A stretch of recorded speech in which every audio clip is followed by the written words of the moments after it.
ازيكم يا جماعة واهلا بيكم في الجزء ده وهو لينكد ان. لينكد ان يا جماعة من اهم ان ما كانش هو اهم منصة توظيف في العالم كله. طبعا انا بتكلم على كسوشيال ميديا، ولينكد ان من المنصات اللي يجب انك تتعامل معاها معاملة فيسبوك وانستجرام وواتساب، اللي هو كل يوم انت متواجد عليها، كل يوم انت اكتف عليها، كل يوم بتشوف ايه الجديد وبتحاول تطور من الاكونت بتاعك على لينكد ان.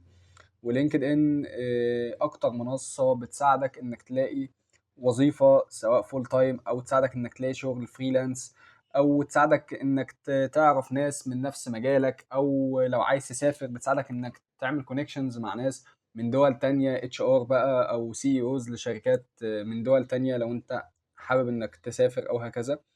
فيعني لينكد ان منصه مهمه جدا، ويمكن ده مش الجزء اللي هنتكلم فيه اكتر، يعني هو الاكونتات الشخصيه والكونتنت كريشن على لينكد ان، ولكن احنا هنتكلم اكتر وبشكل ادق عن الاعلانات على لينكد ان.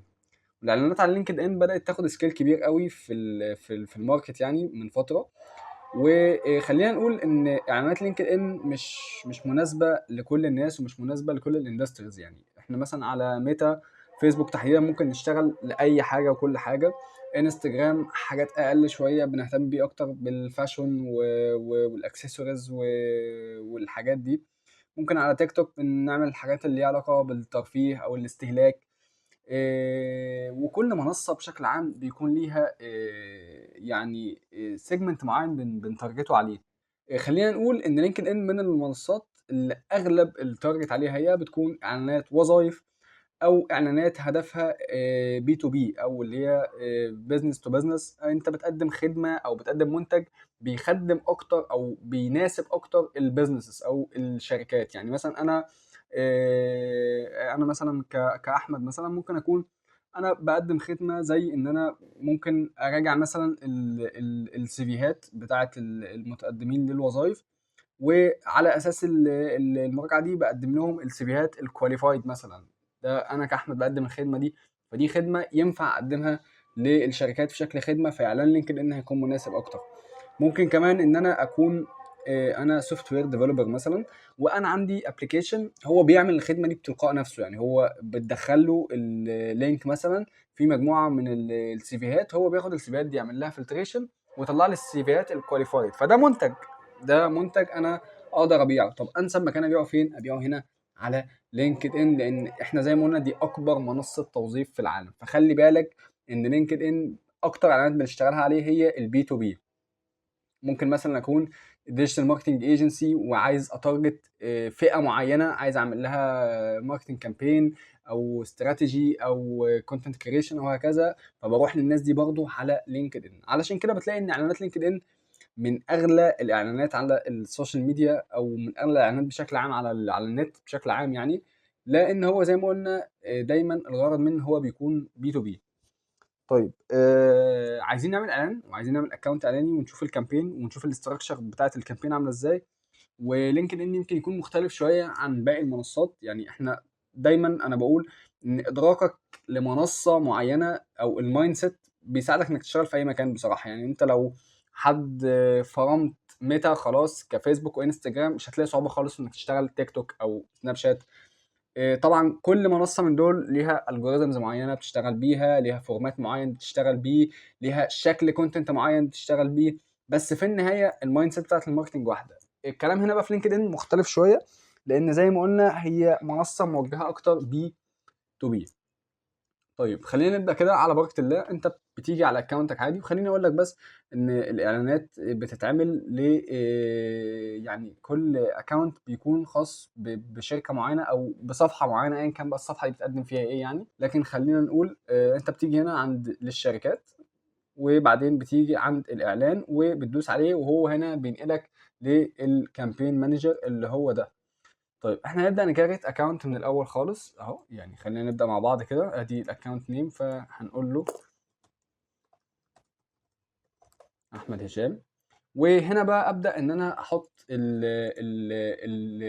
الصفحة بتاعت الشركة اللي انا عايز اعمل لها اعلان. فابدأ ان انا احط، طبعا انت لازم تكون ادمن في البيج دي، سواء انت اللي مكريتها او انت واخد اكسس عليها من الاكونت اللي هتعمل له الاعلان يعني.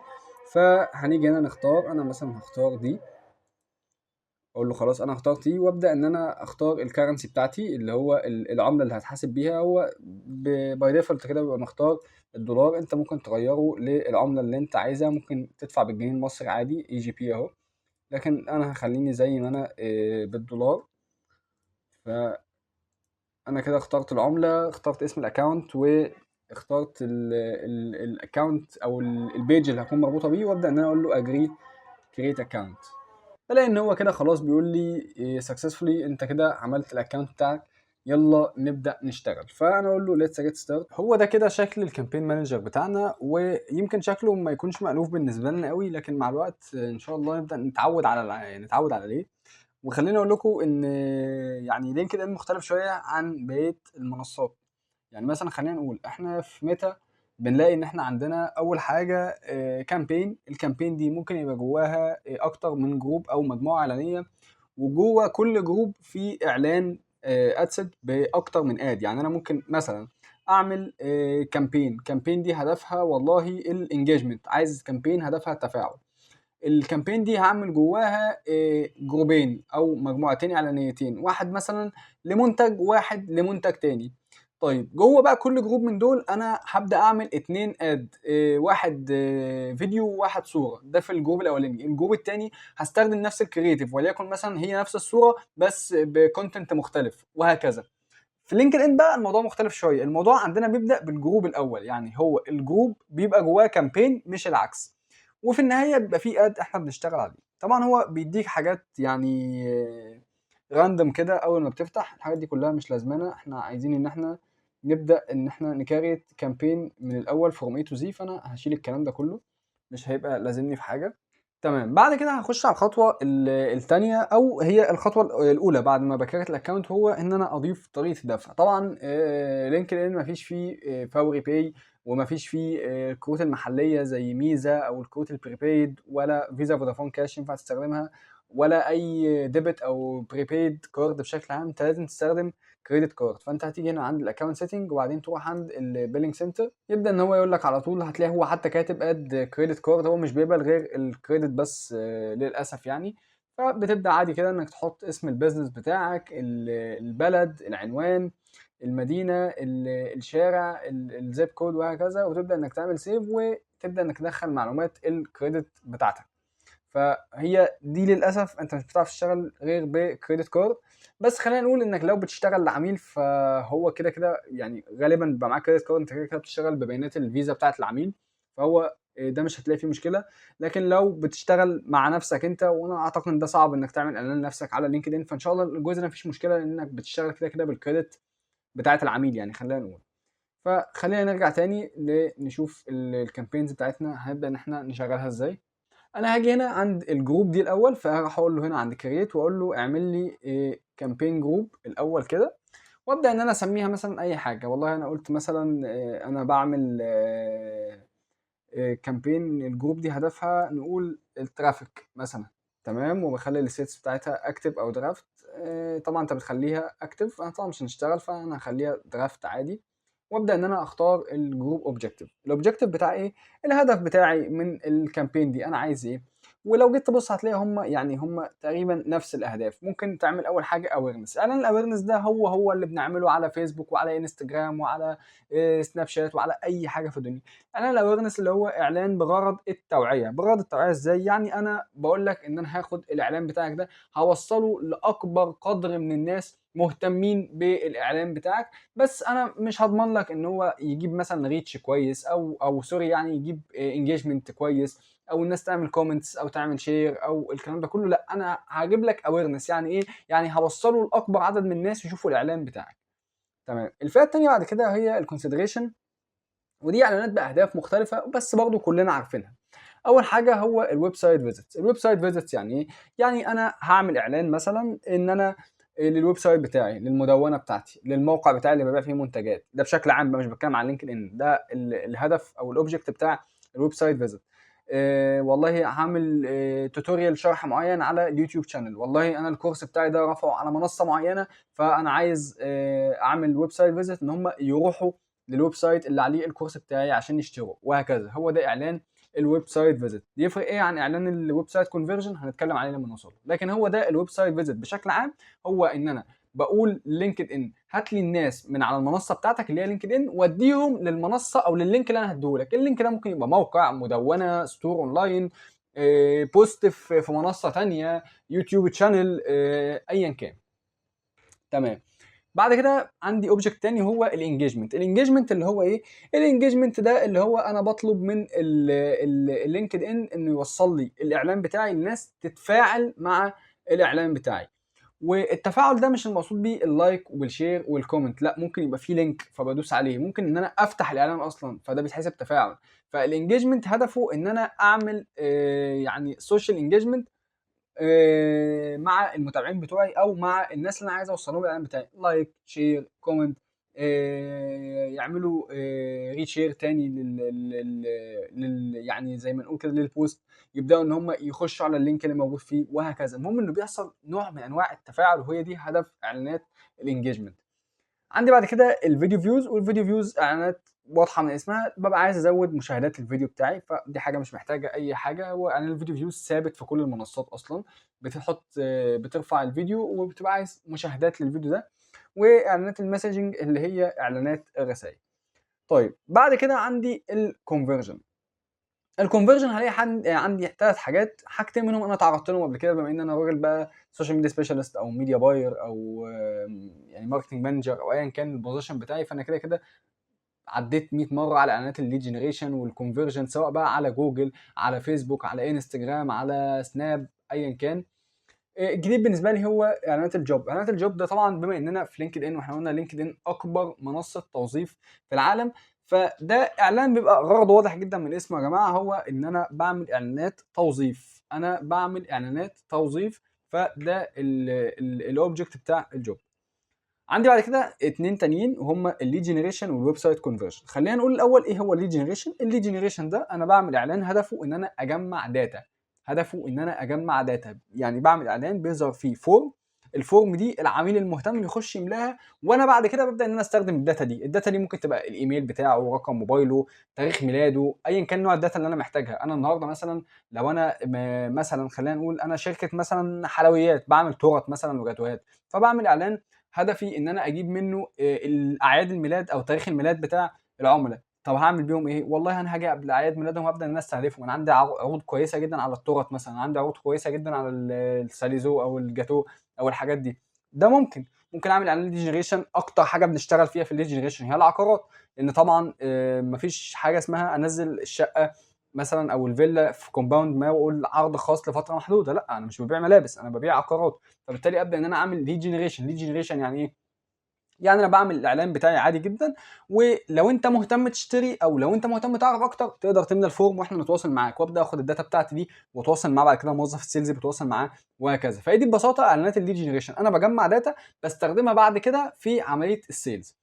طيب الويب سايت كونفرجن. الويب سايت كونفرجن برضه هو هدفه ان انا انقل الناس من المنصه بتاعتي اللي هي في الحاله دي لينكد ان، اوديهم للموقع بتاعي. طب ده يفرق عن الويب سايت فيزيت؟ لا، يفرق كتير. في الويب سايت فيزيتس انا بقول له هات لي الناس من لينكد ان واديهم الموقع ده، والله هم يخشوا جوه يعملوا اللي هم عايزينه. خلينا نقول مثلا الموقع ده مثلا هو خلينا نقول ستور اونلاين مثلا، اي كوميرس مثلا، خلينا نقول اي اي كوميرس غير المقاطعه، يعني مش هنذكر اسماء حاجه فيها مقاطعه، فخلينا نقول ان هو اي كوميرس ما، ايا كان هو اسمه ايه.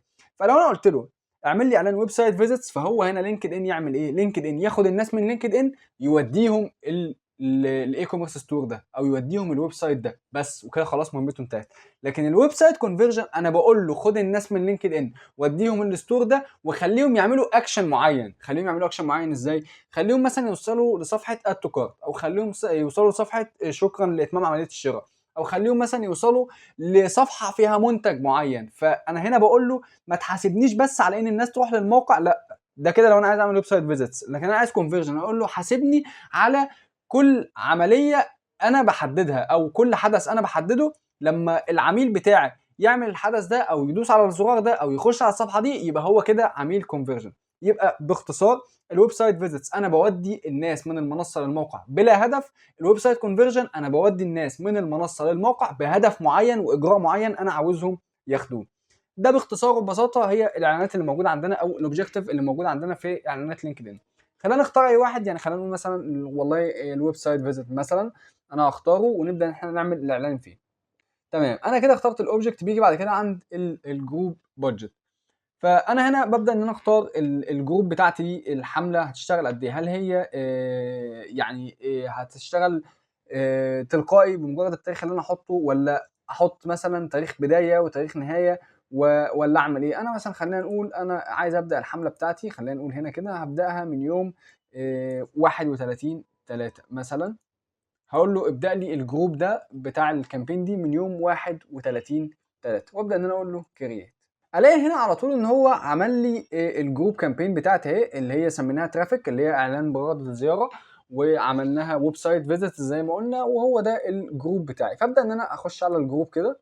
فطبعا الجروب بيبقى فاضي في البدايه، فابدا ان انا اقول له بقى كرييت، واقول له اعمل لي كامبين. فببدا بعد كده ان انا اخش، هو بيسالني انت عايز تعملها كويك ولا ادفانسد. طبعا احنا هنختار ادفانسد عشان نعمل كل حاجه كاستمايز حسب احنا محتاجين ايه. فابدا ان انا اقول له نيكست. بيبدا بقى هنا ان هو يجيب لي الحمله بتاعتي وانا عايز اكريتها ازاي واحط فيها ايه. فخلينا نحط كامبين نيم كده، هنقول له ان هو ويب سايت فيزيت مثلا، مثلا نقول ايجيبت مثلا، ان انا عايز زيارات لمصر. طبعا انت ممكن تسمي اي اسم، احنا بنختار اسم عشوائي يعني، فده هيكون اسم الكامبين بتاعتي.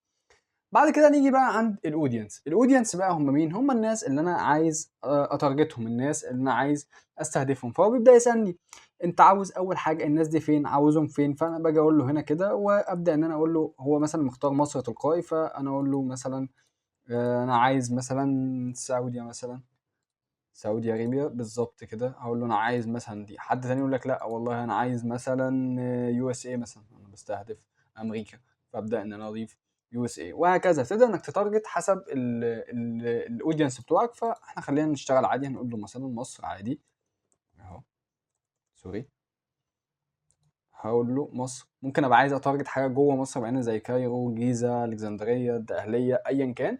فلأ، أنا هاقول له مصر بس. خلاص كده إحنا كده عملنا اللوكيشن بتاعنا، فاقول له كلوز. يبقى كده انا التارجت بتاعي في مصر ده بشكل عام كده، هو انكلود مصر كلها. طب افرض انا عايز استبعد حاجه معينه، والله مثلا انا بقدم خدمه او بقدم منتج، ويعني الخدمه والمنتج دي مش موجودين في مكان معين. فباجي هنا كده عند اكسكلود كده، اقول له اكسكلود، واقول له استبعد لي مثلا خلينا نقول خلينا نقول مثلا الدقهليه مثلا. فانا لما اقول له كده كلوز، يبقى انا كده بقول له انا عايزك تتارجت لي مصر كلها باستثناء الدقهليه. طبعا الحاجات دي بتتحدد على اساس ايه؟ الحاجات دي بتتحدد على اساس الاودينس بتوعك والماركت ريسيرش اللي انت عامله. فوالله انا المنتج بتاعي والخدمه بتاعتي كبي تو بي يعني مش هتبقى مناسبه للشركات في الدقهليه، مش هتبقى مناسبه للشركات في الغربيه، في اسماعيليه، في دمياط، في ايا كان. فابدا ان انا اعمل لها اكسكلود. طب والله انا بتارجت مصر كلها، يبقى خليها ايجيبت زي ما هي، وهكذا. بعد كده بنيجي عند ايه؟ الاودينس بروفايل لانجوج، او هنا هو بيسالك انت عايز تارجت الاودينس اللي عاملين الاكونت بتاعهم بانهي لغه.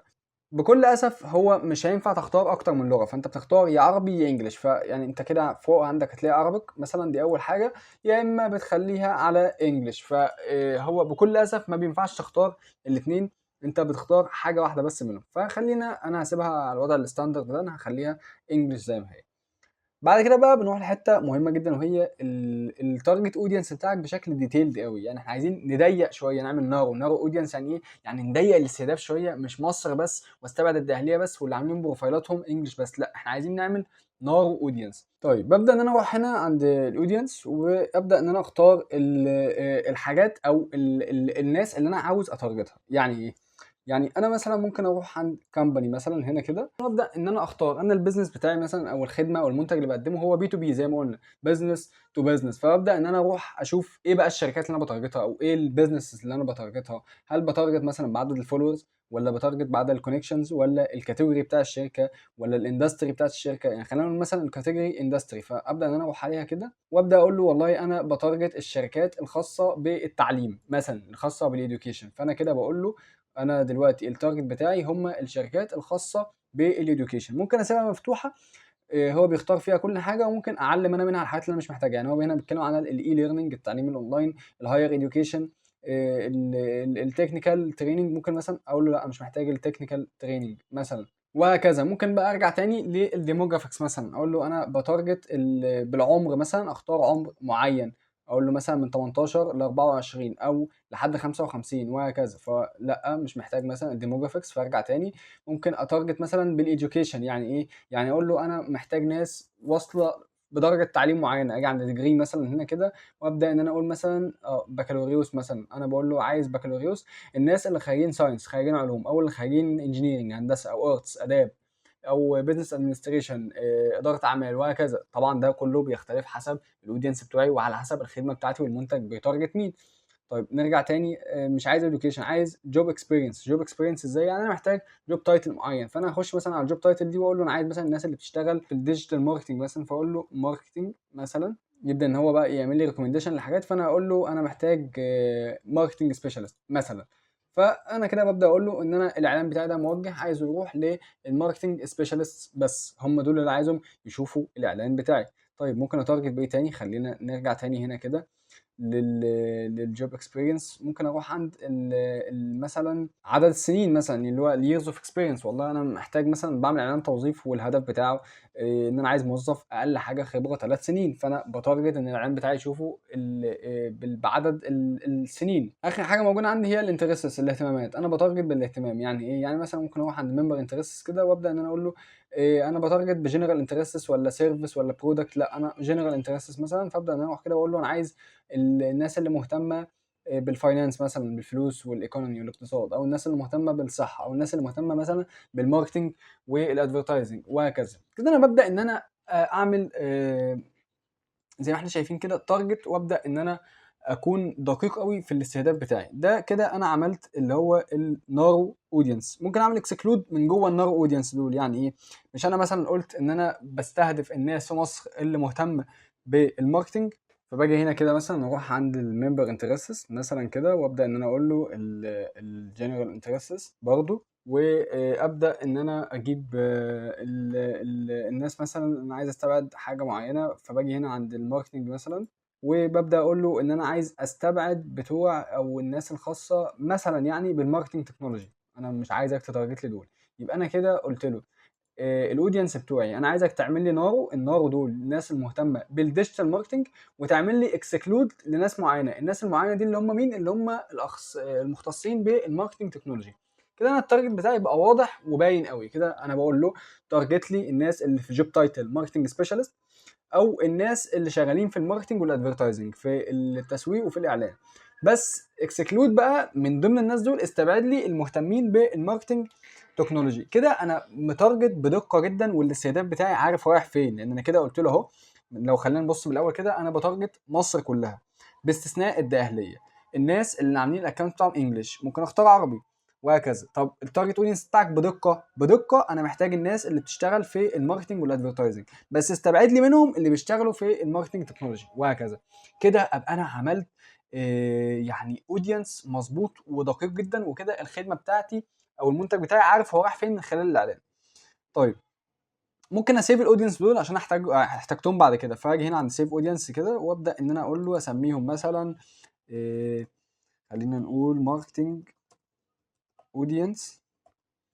فطبعا مش لازم احط يعني اي ديسكريبشن. فانا كده عملت سيف للاودينس دول. بعد كده الكامبين دي مثلا نجحت ومشيت معايا تمام، فابدا ان انا اقول له اعمل لي برضو كامبين للاودينس دول او لاودينس شبههم. بعد كده نخش على الاد فورمات. الاد فورمات اللي هو ايه؟ اللي هو شكل الاعلان. هل الاعلان بتاعي هو سنجل ايمج؟ سنجل ايمج يعني ايه؟ يعني اعلان مكون من صوره واحده. طيب في الكاروسيل ايمج. الكاروسيل ايمج يعني ايه؟ يعني عده صور، مجموعه صور 5 10 15 صوره، تبدا انك تعمل لهم سكرولنج كده. ولا الاعلان بتاعي فيديو يعني فيديو او تكست كلام بس، ولا سبوت لايت، ولا اعلان رسائل، ولا اعلان كونفرزيشن اللي هو رساله بتظهر لك كده يعني من ضمن الرسائل بتاعتك. خلينا نيجي هنا مثلا كده، في هنا عندك عدة رسائل هم موجودين كده، فبتلاقي الرسالة دي ظهرت لك في وسطهم هنا كده كنوع من انواع الاعلان. او ايفنت يعني ايه؟ يعني هو اعلان عن ايفنت معين، انا عامل مثلا ندوة، عندي مؤتمر وهكذا. فبدأ ان انا اختار شكل الاعلان بتاعي. انا مثلا هقول له انا عايزه سنجل ايمج مثلا، وابدا ان انا اروح بعد كده لليو ار ال تراكنج، لو انا عامل تراكنج او هكذا عشان جوجل اناليتكس وهكذا. ده حاجه اوبشنال ممكن تعلم عليها وممكن لا. بعد كده نروح على البليسمنت، فهو هنا بيبدا ان هو يقول لك انت عايز الاعلان بتاعك يظهر على لينكد ان بس ولا لينكد ان والاودينس نتورك. الاودينس نتورك يعني ايه؟ يعني شبكات لينكد ان متعاقد معاهم الاعلان بتاعك ممكن يظهر فيه. انا شخصيا لا مش بفضل ده خالص، ولا حتى على فيسبوك ببدا ان انا اقول له كمان لما يقول لي الفيسبوك نتورك او ميتا نتورك مش بختاره. انا بعلم دايما فيسبوك انستجرام ماسنجر او فيسبوك ماسنجر او انستجرام ماسنجر او فيسبوك انستجرام وهكذا، لكن دايما بستثني النتورك. فانا برضه على لينكد ان مش محتاجها، انا اقول له انا عايز الاعلان بتاعي يروح في لينكد ان بس. بعد كده بنيجي بقى عند البودجت. هو هنا بيديك اختيار اللي هو العادي بتاعنا، انت عايز ديلي ولا عايز لايف تايم. انا دايما بفضل ان انا اشتغل ديلي، وابدا احط الديلي بودجت بتاعتي. انا مثلا هو $150 مثلا، انا ممكن اخليها مثلا $100 مثلا. طبعا اعلانات لينكد ان غاليه، يعني هو دايما بيقول لي، هو لسه بقول له $100 فهو قال لي ايه لا زودها ل 150، لان اعلانات لينكد ان فعلا غاليه. ليه؟ لان هو زي ما قلنا بي تو بي، بزنس تو بزنس، ودايما هو مختص بالتوظيف والشركات والكلام الكبير ده. فطبعا الاعلانات ام 10 و20 و25 دولار اللي بنعملها في ميتا ما تمشيش هنا تماما، ولا حتى $100 تمشي هنا. هو بيقول لي اقل حاجه الحد الادنى 150 فيما فوق، يعني ممكن كمان اعمله ب 200 مثلا عشان الاعلان بتاعي يبقى عنده فرصه اكبر في الظهور. تمام. باجي بعد كده اقول له الكامبين بتاعتي عايز تبدا امتى. انا مثلا هخليني اقول له لا انا عايز الكامبين بتاعتي تبدا يوم 1/4 مثلا في اول الشهر كده. طيب باجي بعد كده عند البيدنج او البيدنج استراتيجي. يعني ايه؟ يعني الاستراتيجي اللي انا هشتغل بيها. طيب خلينا نفهم ايه اول حاجه البيدنج استراتيجي. انا عندي هنا اختيارين، الماكسيمم ديليفري او الكوست كاب. الكوست كاب يعني احنا دلوقتي كلنا عارفين ان اعلانات السوشيال ميديا دي عباره عن مزاد. عن مزاد ازاي؟ يعني والله لينكد ان بالبلدي كده هو بيأجر لك مساحه اعلانيه. هل انت بس اللي بتأجرها؟ لا، ده انت وملايين غيرك عايزين يأجروا نفس المساحه دي. احنا مثلا احنا بنتكلم في الماركتنج، فدي مساحه اعلانيه خاصه في الماركتنج، في مساحه اعلانيه ثانيه خاصه بالسيلز، في مساحه اعلانيه ثانيه خاصه بالسوفت وير وهكذا. فالمساحه الاعلانيه الخاصه بالماركتنج دي في غيرك كتير قوي بيتنافسوا عليها، فهو بيبدا انه يزايد. انا هطلع اعلان مين اكتر؟ اللي هياخد المساحه الاكبر اللي دفع اكتر. بالظبط كده، هي دي فكره البيدنج على السوشيال ميديا. فهو هنا بيديك اختيارات. الماكسيموم ديليفر ده يعني ايه؟ الماكسيموم ديليفر دي انت لما بتعلم عليها هو بيسيبها اوتوماتيك كده. يعني انت بتقول له انا عايز اكبر نتيجه، عايز يعني اعظم حاجه تقدر تعملها لي باقل تكلفه ممكنه، وده اللي كله بيشتغل بيها. وانت في الاول لازم تشتغل بالماكسيمم ديليفر عشان تبدا تفهم الكوست بتاعتك والكلام ده كله. طيب انت والله واحد خبره. واحد خبره يعني ايه؟ يعني انت واحد عارف الكوست كاب بتاعتك كام. خلاص يبقى تيجي هنا عند الكوست كاب دي كده وتقول له انا عايز مثلا والله $3. $3 ده معناه ايه؟ $3 ده معناه ان انت بتقول للينكد ان انا معاك في المزاد ده ليه من 1 سنت لحد $3. يعني ايه؟ يعني والله المزاد ده مثلا لو اعلى حاجه فيه $2 تكسبه انت. تكسبه انت ليه؟ لانك بتزايد بثلاثه. المزاد ده اعلى حاجه فيه 2 سنت تكسبه انت. تكسبه انت ليه؟ انك بتزايد بثلاثه. طب المزاد ده واصل معاك مثلا او الكوست واصل معاك ل 3 و2 سنت، لا يبقى انت كده بره المزاد، كده انت بره الحسبه. ليه؟ لان انت كده بتقول له انا عندي ليميت معين ما تعديهوش. الليميت بتاعي هو ايه؟ هو $3. الليميت بتاعي هو ايه؟ هو $3. والله المساحه الاعلانيه دي تكلفتها $2 ونص انا هاخدها، تكلفتها $1 انا هاخدها، تكلفتها 1 سنت انا هاخدها، تكلفتها $3 و10 سنت شكرا بره عني، كده هي مش بتاعتي. دي حاجه بتبقى انت عارف امتى؟ لما بتشتغل كتير وبتعمل اعلانات كتير، فبتبقى عارف انت الكوست كام بتاعتك كام، وانت داخل تزايد وعارف انت دماغك رايحه فين. فلو انت لسه بتبتدي فبتخليها على الماكسيمم. لو انت عارف وعارف التكلفه بتاعتك عامله ازاي، فبتروح عند الكوست كاب وبتدي له ليميت معين هو مش بيعديه. كوست كاب هو مش بيعديه. يعني هو دلوقتي $2 ونص تمام هيشتري لان انا عامله 3. $2 و80 سنت تمام، لكن $3 وكاس لا، كده خلاص بره عنك. طب لو انت حد خبره قوي بقى، يعني هو بتاخده بالتدريج كده. يعني الماكسيموم ده الاقل خبره، الكوست كاب ده المتوسط الخبره. لو انت حد خبير قوي بقى، خبير قوي وعايز تنزل تقش المساحه الاعلانيه دي كلها بتاعتك انت بس، هتيجي هنا عند الشو اديشنال اوبشنز ويبدا ان هو يقول لك مانوال بيدنج. مانوال بيدنج ده يعني ايه؟ يعني والله انا راجل خبير وعارف ان المساحه الاعلانيه دي كلها اتخن تخين فيها او اجمل حد فيها مش هيعدي ال $4. فانا اقول له حط لي $5. $5 يعني ايه؟ انا كده انا كسبان المساحه دي، كده كده انا كسبان المزاد ده. ليه؟ لان انا عارف ان الكوست كاب اصلا اعلى حاجه هي $4، محدش بيدفع اكتر من كده. فانا انزل اقول له $5. $5 يعني ايه؟ يعني انا بقول للينكد ان المساحه دي بتاعتي، يعني انا بقول للينكد ان المزاد ده بتاعي. خلاص انا عارف ان هم كلهم اخرهم 3 اخرهم 4 اخرهم 4 ونص، انا بحط له 5. بحط 5 ده يعني انا نازل اخد المزاد. طبعا دي ادفانس، دي اعلى حاجه احنا بنوصل لها، فطبعا دي بره عننا تماما دلوقتي. احنا دلوقتي بنشتغل كوست كاب او ماكسيمم ديليفر. وانا ارشح لك كمان الماكسيمم ديليفر، ما تشتغلش كوست كاب، لانك الكوست كاب اصلا انت بتعرفه ازاي؟ بتعرفه لما بتعمل اكتر من كامبين ماكس ديليفر، فانت بتبقى عارف اصلا التكلفه وصلت لكام، فبتبدا انك تزايد بيها بالتكلفه اللي عندك. طبعا المانوال ده حاجه ادفانسد قوي، فخلينا نسيبها على الماكسيمم ديليفر. بعد كده نروح على الكونفرجن تراكنج. والكونفرجن تراكنج نفس هو اللي عملناه في فيسبوك وفي تيك توك وفي سناب شات وفي كل حاجه.